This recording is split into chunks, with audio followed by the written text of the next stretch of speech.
Président Badakani, vous êtes également sur ce plateau et nous voyons avec vous ces images voilà, de cette audience accordée au président en exercice de l'Union africaine.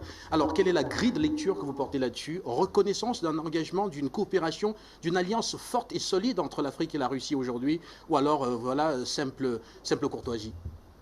Les choses sont claires. Et il faut se référer, mon cher Guy Fondop, aux coutumes et aux usages diplomatiques qui meublent les rencontres entre chefs d'État et les délégations représentant les différents États. Et par rapport à ces coutumes, usages et aggiornaments juridiques, il est clair que une rupture s'est opérée, si on prend ce moment-là pour référence, si on prend en compte le fait que, si on prend la manière par laquelle le président Poutine a reçu M. Macron et a reçu le secrétaire, ce que vous appelez secrétaire général des Nations Unies. On ne peut pas faire comme si on ne le voit pas. Le président Poutine a envoyé un message au monde pour que ceux qui savent décrypter ces choses les décryptent. Et en France, ça a été bien décrypté.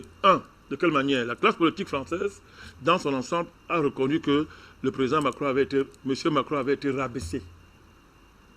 Et les médias officiels français ont reconnu qu'il avait reçu une gifle en truquant les images de la rencontre.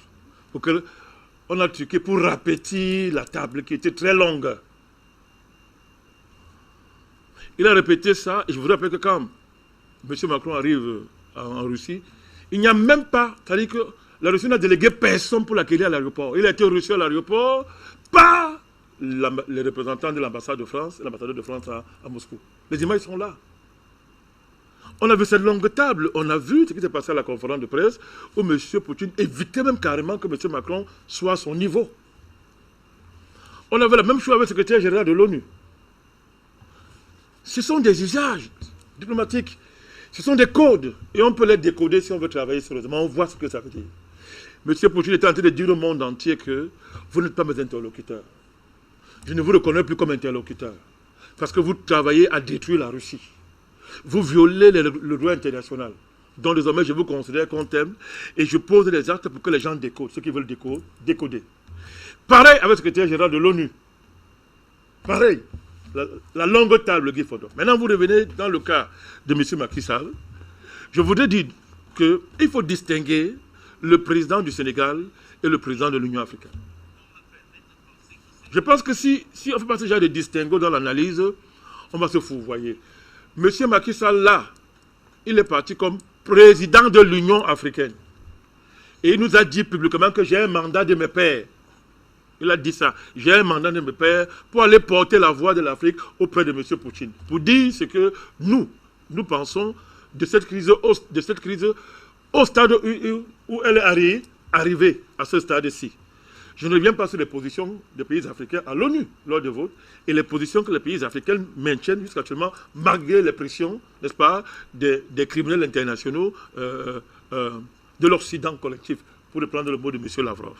Donc, quand on regarde l'accueil qui est réservé au président Macky Sall, lorsqu'on voit comment le président Poutine se déplace, il a voyagé, et qu'il est là pour accueillir, pour attendre le président de l'Union africaine, là, regardez les images, il attend là. Quand vous regardez la table, c'est la même table, mais là-bas, ce n'est pas une table, c'est un guéridon. C'est un guéridon. Un guéridon est différent d'une très longue table qui peut occuper, c'est-à-dire qui a la longueur de tout un, c'est-à-dire, de 2 salons. C'est la même chose. Regardez ça, c'est un guéridon. Vous me regardez ça. Est-ce que c'est la même chose qu'il y a eu quand il fallait accueillir M. Macron, le secrétaire général de l'ONU? Est-ce qu'on peut voir ça et savoir ce que ça veut dire? Donc, M. Poutine parle aux Africains. M. Poutine a dit aux Africains, j'ai reçu votre message. La Russie a bien entendu le message que vous nous avez envoyé. La Russie est très consciente de la solidarité des Africains, de la manière dont les Africains se comportent durant cette crise. La Russie vous est redevable, j'ai compris ça. Et je manifeste ça à celui qui vous représente, du moins les institutionnels, pour l'instant. Celui qui vous représente, c'est pas pour ça parce que c'est pas une affaire de Macky Sall, l'individu. C'est une affaire du représentant de l'Union africaine, des chefs d'État africains.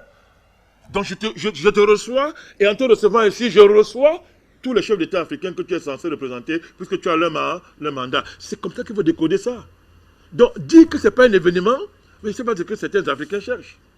L'événement se joue là devant vous.